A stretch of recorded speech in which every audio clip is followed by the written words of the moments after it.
विश्व भाषाओं के वर्गीकरण का अध्ययन क्रम बढ़ाते हुए आज हमारी चर्चा का मुख्य बिंदु होगा योगात्मक वर्ग की भाषाओं का एक उपवर्ग अश्लिष्ट या प्रत्यय प्रधान भाषाओं का।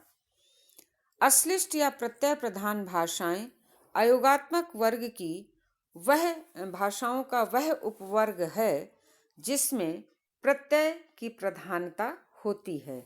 श्लिष्ट शब्द का अर्थ है अत्यधिक चिपका हुआ। इसमें निषेधात्मक आ जोड़ने से अर्थ हुआ जो अत्यधिक चिपका हुआ नहीं है, फिर भी चिपका हुआ तो है ही। अतः अश्लिष्ट वर्ग की भाषाएं वे हैं जिनमें प्रत्यय अर्थात संबंध तत्व या रूप तत्व, प्रकृति तत्व अर्थात अर्थ तत्व से चिपका हुआ तो रहता है, किंतु इतना अधिक चिपका हुआ नहीं कि उसे पृथक रूप से जाना न जा सके, अन्यथा वह विभक्ति या समास के नाम से ही जाना जाता है, जैसा कि हम इस वर्गीकरण के अन्य उपभेदों में अध्ययन करेंगे। इस वर्ग के नाम के आधार पर ही इस वर्ग की भाषाओं की विशेषताओं को हम समझ सकते हैं। जिस प्रकार संस्कृत, हिंदी आदि में घनत्व, विनम्रता आदि शब्दों से स्पष्ट है कि घन प्रकृति से त्व तथा विनम्र प्रकृति से ता प्रत्यय जुड़ा है, उसी प्रकार प्रकृति धन प्रत्यय की स्पष्टता इस वर्ग की भाषाओं में प्रायः देखी जाती है। बंतु, यूराल, अल्ताई, द्रविड़ भाषा परिवारों की अधिकांश भाषाएं तथा मुंडा कुल की भाषाएं इसी वर्ग की हैं। इस वर्ग की भाषाओं की रचना को समझने के लिए अल्ताई परिवार की तुर्की भाषा, जो पर प्रत्यय संयोगी भाषा है, उसका एक उदाहरण देखते हैं। अत यानी घोड़ा, उसमें लर बहुवचन का प्रत्यय जुड़ा और शब्द बना अत लर और अर्थ हुआ अनेक घोड़े। अश्लिष्ट अर्थात प्रत्यय प्रधान भाषाओं में प्रत्यय कभी तो प्रकृति के पूर्व जुड़ता है, कभी प्रकृति के मध्य में जुड़ता है और कभी प्रकृति के अंत में जुड़ता है। इस आधार पर प्रत्यय प्रधान भाषाओं को पुनः 5 उपविभागों में रखा जाता है। पहला है पूर्व प्रत्यय संयोगी, परफिक्स, अर्थात नाम से ही स्पष्ट है कि इन भाषाओं में प्रत्यय प्रकृति के पूर्व जुड़ता है। इन प्रत्ययों की तुलना संस्कृत भाषा के उपसर्गों से की जा सकती है। दक्षिणी अफ्रीका के बंतु भाषा परिवार की भाषाएं इनका उदाहरण हैं, जिसमें से काफरी संज्ञक भाषा के उदाहरण से हम इस भाषा वर्ग की रचना को भली भांति समझ सकते हैं।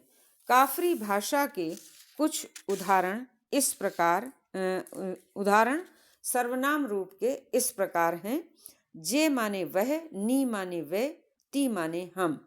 इन सर्वनामों में कर्मवाचक प्रत्यय कु जोड़ने पर उनका रूप होगा कुजे यानी उसको, कुनि माने उनको और कुति माने हमको।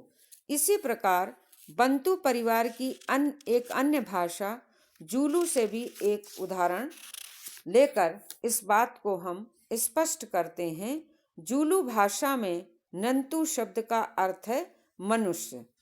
इस भाषा में वचन सूचक प्रत्यय इस प्रकार है मु माने उमु माने एक वचन का सूचक प्रत्यय और अब है बहुवचन का सूचक प्रत्यय। अब यदि एक मनुष्य को सूचित करना होगा तो नंतु के पूर्व उमु प्रत्यय जोड़कर रूप बनेगा उमुआनी एक और नंतु यानी आदमी और शब्द बनेगा उमंतु अर्थात एक आदमी। इसी प्रकार अनेक मनुष्यों के लिए अव अर्थात अनेक और उसमें नंतु अर्थात आदमी और शब्द बनेगा अबंतु अर्थात अनेक आदमी। इस प्रकार स्पष्ट है कि इस वर्ग की भाषाओं में प्रत्यय प्रकृति के पूर्व जुड़ता है तथा उसे पृथक रूप से पहचाना जा सकता है। इस वर्ग की भाषाओं का दूसरा जो विभाजन है वो है पर प्रत्यय संयोगी। इन भाषाओं में प्रत्यय प्रकृति में पर अर्थात बाद में जुड़ता है। इस वर्ग की भाषाओं में यूराल, अल्ताई तथा द्रविड़ भाषा परिवार आते हैं, जिनमें अनेक भाषाएं हैं। इस वर्ग की भाषाओं में पहले प्रकृति, फिर वचन सूचक प्रत्यय तथा उसके बाद कारक सूचक प्रत्यय लगता है। उदाहरण के लिए अल्ताई परिवार की तुर्की भाषा का उदाहरण लेते हैं। अत का मतलब होता है अर्थात प्रकृति यानी घोड़ा। उसमें जब लर बहुवचन प्रत्यय जोड़ेंगे तो शब्द जिसका अर्थ होगा घोड़े, और जब उसमें ई कर्म कारक प्रत्यय को जोड़ेंगे तो जिसका अर्थ होता है को, तो शब्द बनेगा अलतरी अर्थात घोड़ों को। तीसरा इस परिवार की भाषाओं का जो विभाजन है वो है मध्य प्रत्यय संयोगी। मुंडा भाषा परिवार की संथाली भाषा इस वर्ग की है। संथाली भाषा में प्रत्यय प्रकृति के मध्य में जुड़ता है। उदाहरण के लिए मंजी का अर्थ होता है एक मुखिया। अब यदि इसमें अनेक मुखिया कहना हो तो बहुवचन सूचक प्रत्यय पा उपर्युक्त मंजी शब्द के मध्य में जुड़कर उसका रूप बनेगा म पंजी अर्थात अनेक मुखिया। इसी प्रकार एक दूसरा उदाहरण है दल का अर्थ होता है मारना, जो केवल एक के द्वारा मारने का अर्थ का सूचक है। किंतु यदि परस्पर मारना हो अर्थात लड़ाई झगड़ा करने की बात सूचित करनी हो तो उसके लिए भी प्रत्यय पा ही है, जिसे दल प्रकृति के मध्य में जोड़ना पड़ता है। अर्थात दल का अर्थ है मारना और दपल का अर्थ है परस्पर मारना।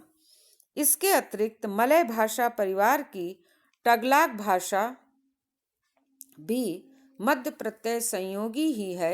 मध्य प्रत्यय संयोगी भाषाओं में मूल शब्द अर्थात प्रकृति दो अक्षरों की होती है, जो मध्य प्रत्यय संयोगी भाषाओं की एक बहुत बड़ी विशेषता मानी गई है, या इसके आधार पर इसे पहचाना जा सकता है। इसका अगला जो विभाजन है वह है पूर्वांत प्रत्यय संयोगी। स्पष्ट है नाम से ही कि इस वर्ग की भाषाओं में प्रत्यय प्रकृति के पहले तथा प्रकृति के बाद में दोनों स्थानों पर लगता है। निगुनी द्वीप की मोर भाषा इस परिवार की है। उदाहरण के लिए मनफ अर्थात सुनना, जा ध मनफ और उ जा मनफ मैं सुनता हूँ तुझे अर्थात मैं तेरी बात सुनता हूँ। इस प्रकार यहाँ मनफ प्रकृति के पूर्व में जा और अंत में उ प्रत्यय लगा है और भाषा का वर्ग बना पूर्वांत प्रत्यय संयोगी। इसका अगला विभाजन जो भाषा वैज्ञानिकों के द्वारा किया गया है वह है सर्व प्रत्यय संयोगी। अर्थात संसार में कुछ भाषाएं ऐसी भी हैं जिनमें आदि, मध्य तथा अंत तीनों स्थानों पर प्रत्यय जुड़ते हैं। स्वाभाविक रूप से ही उन्हें सर्व प्रत्यय संयोगी इसीलिए कहा गया है। मलय शाखा की भाषाएं इसका उदाहरण है। इसका अगला और अंतिम जो उपवर्ग है वो है ईसत प्रत्यय संयोगी भाषाएं। प्रत्यय प्रधान भाषाओं के उपर्युक्त वर्गों के अतिरिक्त कुछ भाषाएं ऐसी भी हैं जिनमें प्रत्यय प्रधानता के साथ ही विभक्ति तथा समास आदि की विशेषताएं भी मिलती हैं। इन्हें ईशत प्रत्यय संयोगी भाषाएं कहा गया है। इस शीर्षक से यह भी स्पष्ट है कि अभी प्रत्यय प्रधान भाषाओं का अध्ययन पूर्ण रूप से नहीं हो पाया है। न्यूजीलैंड तथा हवाई द्वीपों में बोली जाने वाली भाषाएं ईसत प्रत्यय संयोगी भाषाएं मानी जाती हैं। अगले वीडियो में अब हम अगले विभाजन की बात चर्चा करेंगे। इति।